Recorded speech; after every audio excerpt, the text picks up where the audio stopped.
जब 7 अक्टूबर को इजराइल पे हमला हुआ था, आपके 1200 गए थे तो आपने तो 1,20,000 मार डाले हैं। अब आप हमको पेट में लात मार रहे हैं। हमारी इकोनॉमी का भट्टा बिठा दिया है साहब आपने और अमेरिका ने मिलकर। डोनाल्ड ट्रंप साहब क्या समझते हैं? वो बहुत ताकतवर हैं, बहुत बड़े दादा हैं। आपको जैसे को तैसा, हम भी इनके साथ हैं, हम भी ईरान के साथ खड़े। रंग में भंग नहीं होना चाहिए साहब। G7 की मीटिंग हो रही है, फोटो ऑफ होने हैं, ये होने, बाहर में जाए फोटो। तो 12% हमारे पे और लगाया कि फोर्स लेबर कर रहे हैं। पाकिस्तान में फोर्स लेबर नहीं हो रहा। मिनाज ईरान के अंदर एक स्कूल है बच्चियों का। लड़ाई के पहले दिन अमेरिकन टॉमाहॉक मिसाइल्स को खास एम किया गया। AI आर्टिफिशियल इंटेलिजेंस सॉफ्टवेयर, जो कि दुनिया का सबसे बड़ा नया करिश्मा, जिसको इस्तेमाल करके डोनाल्ड ट्रंप लड़ाई जीतना चाहते थे। और उनको पूरा उनको ये यकीन था कि 48 घंटे में ईरान के घुटने टिका दिए। 48 घंटे छोड़ दीजिए साहब, 48 दिन हो गए, आज 107 दिन हो गए, लड़ाई चल रही है और अब डोनाल्ड ट्रंप घुटने टेक। लेकिन प्रॉब्लम यह है साहब कि क्योंकि हम उस वक्त दुनिया पूरी चुप्पी साध गई कि अमेरिका बड़ा ताकतवर है, अमेरिका बड़ा ये है, डोनाल्ड ट्रंप बड़ा दादा है, ठीक है, तो हम चुप रहे, नहीं तो हम पे ना चढ़ जाए। ठीक है साहब, आप चुप रहेंगे तो वो आप पे चढ़ेगा। हम मिनाज के स्कूल के टाइम चुप्पी साध के बैठे थे। आज हमारे 3 जहाजों पे हमला हुआ है। हमारे 3 जो हैं नाविक, उनको मार डाला गया, मर्डर किया गया। और एक शब्द नहीं है सॉरी का, माफी का, गलती हो गई, कुछ नहीं। हमारे बाप का राज। अगर आपके बाप का राज, अगर ये आपका रवैया है, तो हम भी इनके साथ खड़े, हम भी ईरान के साथ खड़े। ठीक है साहब, आपको जैसे को तैसा। भारत के नागरिक ना तो गली के कुत्ते हैं, ना नाली के कीड़े हैं कि वो मर गए तो मर गए, क्या फर्क पड़ता है। रंग में भंग नहीं होना चाहिए साहब। G7 की मीटिंग हो रही है, फोटो ऑफ होने हैं, ये होने, बाहर में जाए फोटो। हमारे 3 घरों में मातम मन रहा है। शहादत कुर्बानी क्या होती है, भाई को खोना क्या होता है, मैं जानता हूं। मेरे बड़े भाई साहब 1965 के युद्ध में शहीद हुए। सब लोग आए अफसोस करने, सारे मिनिस्टर पहुंच गए, सब लोग पहुंच गए। 3 दिन के बाद हमारे घर में अंधेरा था। दिवाली में हमारे घर में अंधेरा। साहब हमसे तो नहीं देखा सर, लोग सामने रखिए। हमसे तो बिल्कुल नहीं देखा जाता कि आप एक भी हिंदुस्तानी का कत्ल करें, खरोच निकालें। पाकिस्तान ने ये किया था, उसको संदूर में आके खमियाजा भुगतना पड़ा है। डोनाल्ड ट्रंप साहब क्या समझते हैं? वो बहुत ताकतवर हैं, बहुत बड़े दादा हैं। आपकी दादागिरी हमने ईरान के खिलाफ देख ली है, कितने दादा हो तो। नेगोशिएशन डील के ऊपर भी लगातार बात हो रही है। आपको लगता है कि US ईरान नेगोशिएशन डील या सीज फायर डील सही में होगी, या एक बार फिर से ये कहीं ना कहीं अब एक और षड्यंत्र रचने की कोशिश की जा रही है और ये डील एक। देखिए साहब, आप अपनी विश्वसनीयता 0 से भी कम कर दें तो आप पे कौन विश्वास करेगा? हर बार आपने बोला है कि मैं जो है सीज फायर करूं, ठीक है। 2015 में ओबामा साहब ने पूरी डील कर ली, आगे कागज 2018 में आए, कागज के कचड़े में डाल दी। आज वो डील नहीं मिल रही। वो डील के बराबर भी आप नहीं आ सकते। और इसके लिए इनकी नानी खिसकी जा रही है, ठंडे पसीने आ रहे हैं कि अमेरिका के लोग मेरे को क्या बोलेंगे। क्या झक मार के तूने 107 दिन लड़ाई करी? तू कह रहा था कोई लंबी फॉरएवर वॉर नहीं करेगा, तूने किया क्या? तबाही कर दी है दुनिया की इकोनॉमी, भारत की इकोनॉमी को चोट पहुंचाई है। और हमको कहा जा रहा है कि ग्रिन एंड बेयर इट, कि मुस्कुराओ, तुमको मुंह पे लात मारेंगे, नाक में से खून बहाएंगे, तुम मुस्कुराओ क्योंकि तुम हमारे दोस्त हो। अरे साहब, ऐसे दोस्त हैं तो दुश्मन भले। शत्रु बोध हो गया है हमें, आप कितने दुश्मन हैं कितने नहीं है। 3 भारतीय जानें आपने ली है, क्या एक भी चीन का जहाज को खरोच आई है? 90% ईरान का तेल कहां जा रहा है? चीन को जा रहा है। 90% ईरान का तेल चीन को जा रहा है। 80 जहाज 100 जहाज चीन के निकल गए। एक के ऊपर आपने हमला किया? नहीं किया।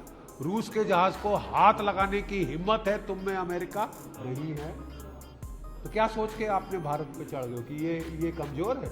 अबे न्यूक्लियर बॉम्ब है हमारे पास, ईरान के पास नहीं थे, उसने तुम्हारी ऐसी तैसी कर दी है, तुम्हारी बत्ती बंद हो गई है साहब, नाक से धुआं निकल रहा है, ठीक है। और भारत के ऊपर उंगल मत देना साहब, उंगल टूट जाएगी, क्योंकि यहाँ की जनता में आक्रोश है। गाजा पे विदेश नीति को लेकर सवाल उठे, जिस तरह जयशंकर ने भी जिस तरीके से बातचीत की, वैसे क्या लगता है जिस तरीके से 3 भारतीयों की मौत के बाद कहीं ना कहीं विदेश जो मंत्री है उनका कहीं ना कहीं इसमें जवाबदेही बनती है?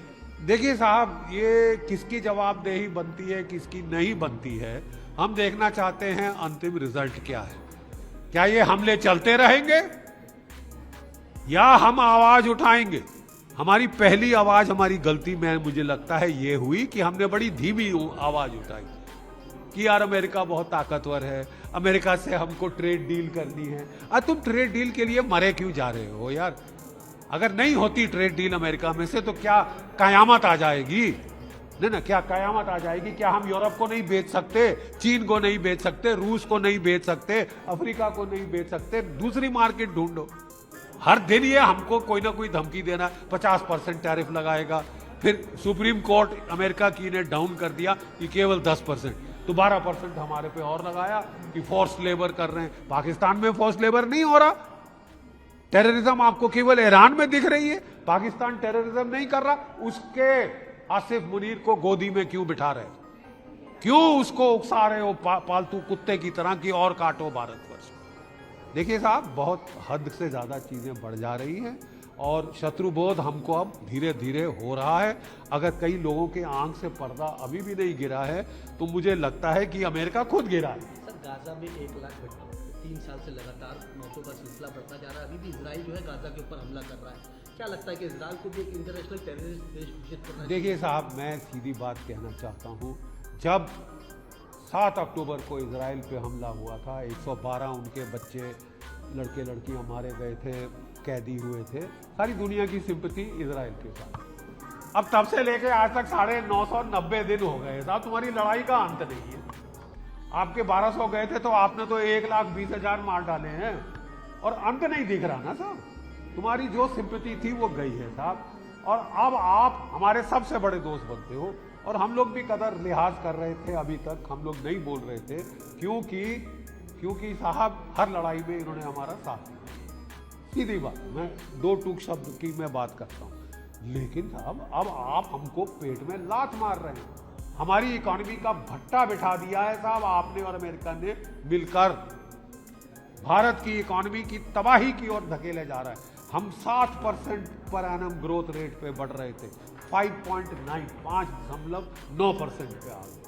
720 अरब डॉलर फॉरेन एक्सचेंज रिजर्व था हमारे पास, आज 550 के करीब आ गए और घटता जा रहा है। 32% हमारा फर्टिलाइजर वहां से आता है, गल्फ से आता है। पहले हम गल्फ से तेल लेते थे, वो बंद करा दिया। हमने रूस से तेल लेना शुरू किया, वो बंद करा दिया। कह रहे 500% टैरिफ लगाएंगे। अरे तुम दोस्त हो या दुश्मन हो? तुम तो मुंह में राम राम, बगल में छुरी है साहब। और हम मिनाज पे चुप रहे कि यार वो कहते ना, जब जर्मनी में एडोल्फ हिटलर ने कत्लो गारत शुरू किया तो लोग कहते थे अच्छा हुआ यार मेरे घर नहीं आई जेस्टापो, पड़ोसी के घर आई।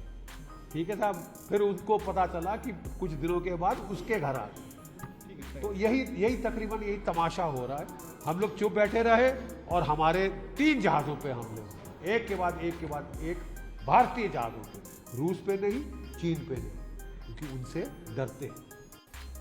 देखिए, मैं इनको कुछ हमारे जो भारतीय मूल के हमारे अमेरिकन सिटीजन हैं, मैं उनको 2-3 बातें साफ बताना चाहता हूं। जो आप वीडियोस देखें इस शिप के, उसके पीछे कोई वेक नहीं थी जिस पे हमला किया। वो शिप खड़ा था, वो कहीं नहीं जा रहा था।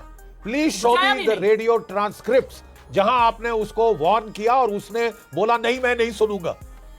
बताइए तो जरा, what, how are you justifying an attack on an unarmed merchant ship?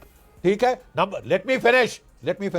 ठीक है, फिर मैं आपको बताना चाहता हूं, मैक्सिमम तेल जा रहा है ईरान का चीन को।